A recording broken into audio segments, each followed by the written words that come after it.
Magandang hapon po sa inyong lahat. Ito po ang latest update natin sa The Hague, no?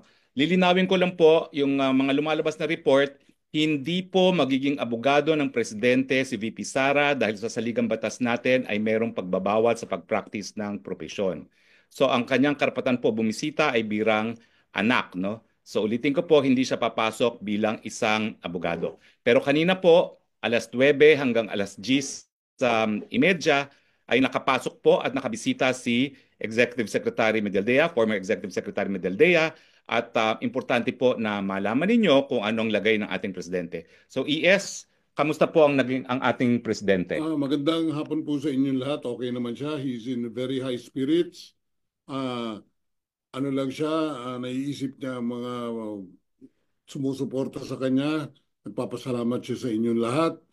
Ituloy niyo lang ang dasal. Isa sa medyo namimiss niya yung kanyang usual na kinakain, yung tuyo, yung munggo, at higit sa lahat, yung piniritong saging. Yun ang nawawala sa kanya. Other than that, he's okay. Pagdasal, keep on praying for him. Maraming salamat po. Gano'ng katagal po yung bisita ninyo? Siguro effectively mga 1 oras lang. Kasi maraming protocol ho pagpasok, pero sumusunod tayo sa proseso nila. Oh, ano naman pong itsura ni Presidente Maganda naman ang Duterte? itsura niya. Medyo nakahabol na ng konting tulog. Yun, okay naman. Meron ba po siyang mensahe para sa mga nagmamahal sa kanya dito sa buong mundo? Tinanong ko siya niyan. Sabi niya, mahal, mahal na mahal ko kayong lahat.